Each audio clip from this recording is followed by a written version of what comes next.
Okay, um, so Socrates said, "Oh, so in the middle of this argument about what matters, is it about, does what matter does truth matter, or does convincing other people to agree with you matter?" By the way, I know my students are often like, "Well, it's both." It is both. I know what you mean. Of course, it's both. If you have the truth and you can't convince anybody to believe you, what good is it?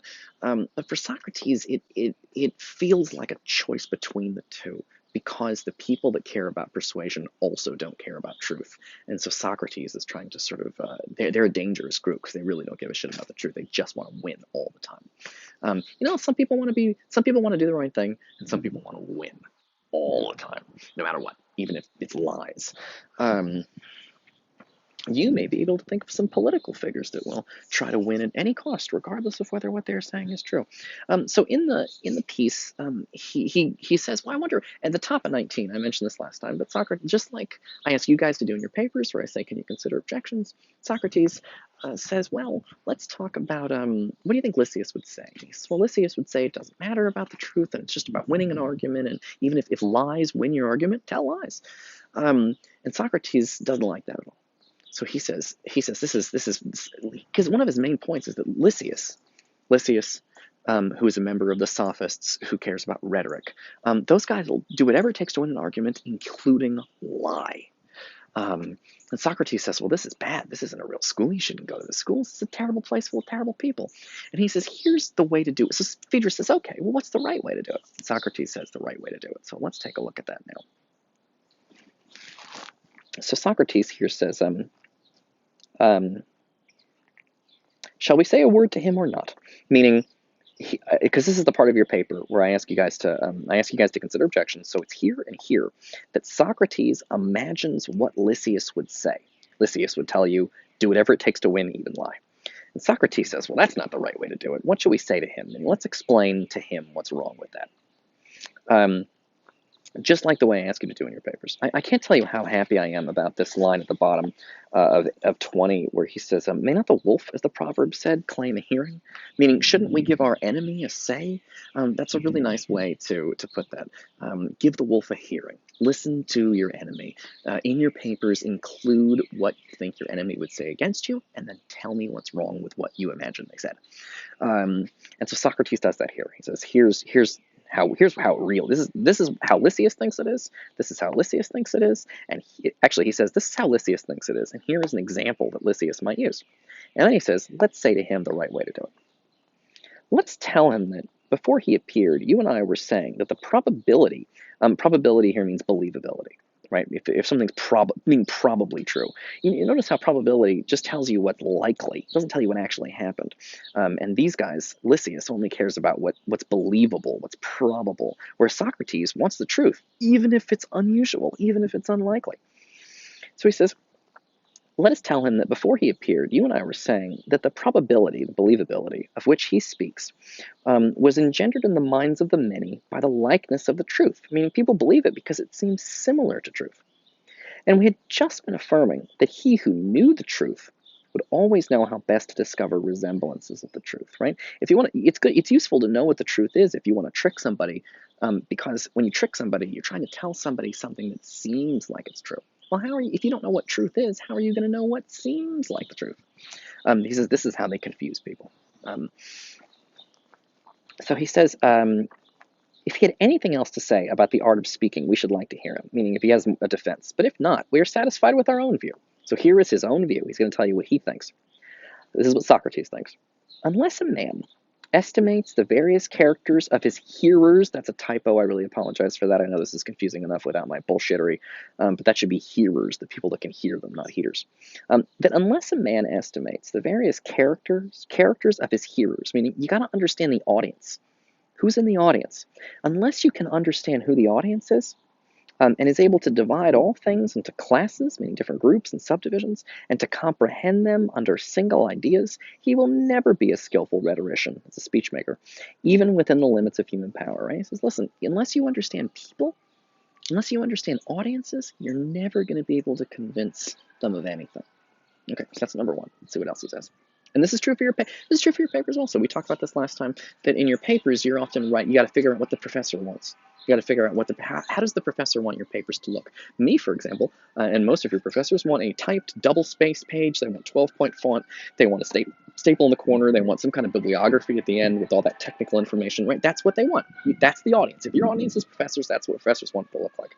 So you got to understand. Meaning to be a writer, you have to understand people. All right. Let's see what else he says.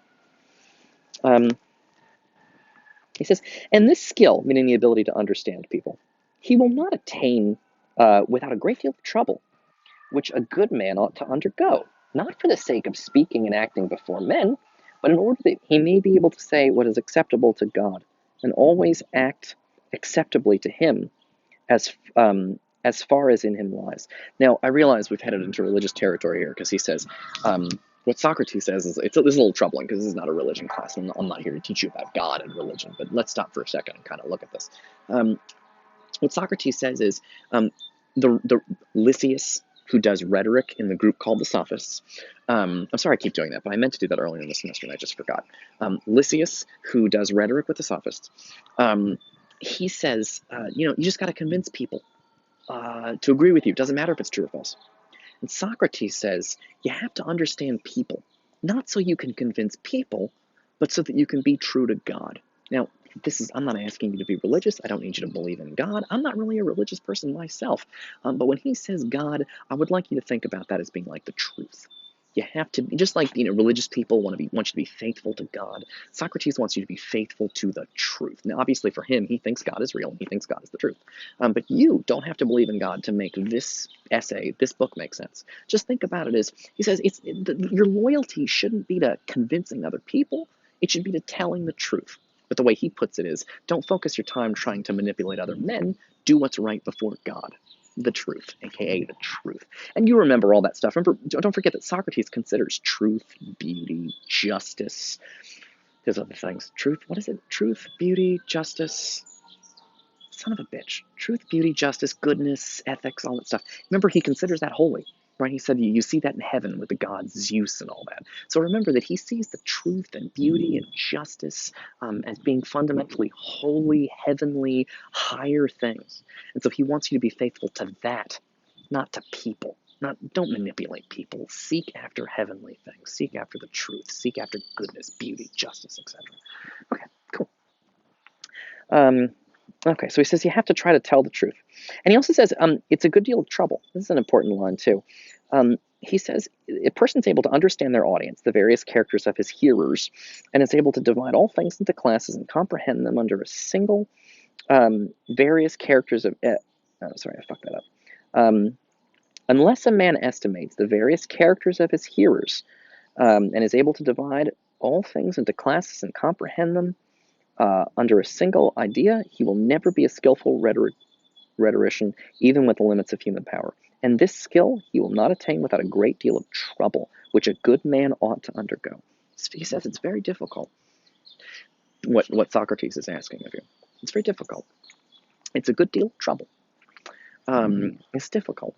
The thing about Lysias, who practiced rhetoric with the Sophists, is that it's kind of easy. He's just teaching you tricks to manipulate people. It's pretty easy. You can learn it quickly. Lots of people do. But the quest after truth is difficult. And he knows it's difficult, but he wants people to choose the difficult thing, which most people don't do. Everybody just goes for the easy thing. And I get it. I also feel very tempted to go for the easy thing all the time. But sometimes it's worth it to do the difficult thing. And Socrates is trying to encourage you to make the difficult choice. Which is to quest after truth, beauty, justice, goodness, this higher heavenly thing. Don't concern yourself with the opinions of other people. Focus on what's real and what matters. And he says here, for there is a saying of wiser men than ourselves, that a man of sense should not try to please his fellow servants, meaning other people.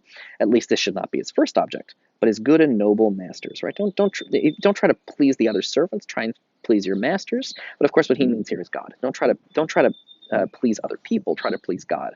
We might think about that as being faithful to the truth or higher heavenly things. And therefore, if the way is long and circuitous, meaning it takes a long time, it's a lot of work, marvel not at this. Don't be surprised. For where the end is great, There we may take the longer road, but not for lesser ends such as yours, meaning it's worth it to do all that hard work. Truly the argument may say, Tisius, that's the guy they're talking to, like Lysias, it's another one of his buddies, that if you do not mind going so far, rhetoric has a fair beginning here. Socrates, this is admirable, if only practicable. He says, Socrates, you have to be right. Truth has to matter more than people. Higher heavenly things have to matter more than persuading people. Okay, see you guys in the next video.